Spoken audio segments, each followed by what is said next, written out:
എൻ്റെ പേര് നിഷാന്ത്, വീട് ആലുവയിലാണ്. ഞാൻ ഈ സോളാർ ചെയ്യണ സമയം നോക്കിയപ്പോൾ എല്ലാവരും കോമ്പറ്റീറ്റീവ് റേറ്റ് തന്നെയാണ് തന്നിരുന്നത്. അപ്പം അങ്ങനെ വന്നപ്പോഴാണ് എൻ്റെ ഒരു ഫ്രണ്ട് അവൻ്റെ വീട്ടിൽ ചെയ്തത്. നല്ല ടീമാണ്, അവരുടെ ആഫ്റ്റർ സർവീസും നല്ലതാണ്, എന്താവശ്യത്തിന് വിളിച്ചാലും ഫോൺ എടുക്കും എന്ന് പറഞ്ഞാൽ അങ്ങനെ നല്ലൊരു കമൻറ്റ് പറഞ്ഞപ്പോൾ എസ്റ്റാ സൊല്യൂഷനെ സമീപിച്ചത്. വിളിച്ച അവർ അപ്പോയിൻമെൻറ്റ് തന്ന് പിറ്റേ ദിവസം തന്നെ ഇവിടെ വന്ന് സൈറ്റ് വിസിറ്റ് നടത്തി കാര്യങ്ങൾ നോക്കി ഡീറ്റെയിൽ ചെയ്ത് 2 ദിവസം കൊണ്ട് കൊട്ടേഷൻ തന്നു.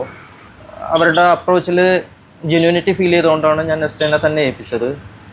പറഞ്ഞ പോലെ തന്നെ പറഞ്ഞ ഡേറ്റിൽ തന്നെ വന്ന് ഒറ്റ ദിവസം കൊണ്ട് വർക്കും കാര്യങ്ങളും കംപ്ലീറ്റ് ചെയ്ത് തന്നു. പേപ്പർ വർക്കും ആയാലും എന്തായാലും അതിന് ഫുൾ സപ്പോർട്ട് കിട്ടിയതുകൊണ്ട് കുറേയൊക്കെ ഞാൻ ടെൻഷൻ ഫ്രീ ആയിരുന്നു. സത്യത്തിൽ നമ്മളൊരു കാര്യം ഒരു അഡ്വൈസിന് വേണ്ടി വിളിക്കുന്നതായിരിക്കും, അല്ലെങ്കിൽ ഒരു സംശയം ചോദിക്കാൻ വിളിക്കണം, എന്തിനാണെങ്കിലും വിളിച്ചു കഴിയുമ്പോൾ പ്രോംപ്റ്റായിട്ടുള്ള റിപ്ലൈ കിട്ടുന്നുണ്ട്. അതുകൊണ്ട് തന്നെ ഞാനിപ്പോൾ റെക്കമെൻഡ് ചെയ്യുകയാണെങ്കിലും ആരെങ്കിലും ചോദിച്ചാൽ റെക്കമെൻഡ് ചെയ്യുകയാണെങ്കിലും എസ്റ്റേ തന്നെ റെക്കമെൻഡ് ചെയ്യുള്ളൂ. 3 kV ആണ്, ബൈഫേഷ്യലാണ് ചെയ്തേക്കുന്നത്. എനിക്കൊരു ആവറേജ് പ്രൊഡക്ഷൻ നോക്കുകയാണെങ്കിൽ 15+ ആണ് കിട്ടാറ്. ഉപയോഗിച്ചേക്കുന്ന പ്രൊഡക്റ്റ് ആണെങ്കിലും ക്വാളിറ്റിയിലൊന്നും വ്യത്യാസങ്ങളൊന്നും വരുത്താതെ തന്നെ അത് ചെയ്തിട്ടുണ്ട്. ഇൻ കേസ് എന്തെങ്കിലും നമുക്കൊരു ഡൗട്ട് ആ സമയത്ത് പ്രൊഡക്റ്റിനോട് തോന്നി ഇതെന്താണ് ഇങ്ങനത്തെ പ്രൊഡക്റ്റ് എന്ന് ചോദിക്കുമ്പോൾ അതിനെക്കുറിച്ച് വിശദീകരിച്ച് ക്ലിയർ ചെയ്തിട്ടാണ് അവർ ഓരോ സ്റ്റെപ്പും മുന്നോട്ട് വെച്ച് പോയേക്കുന്നത്. അതിലും ഞാൻ സാറ്റിസ്ഫൈഡ് ആണ്.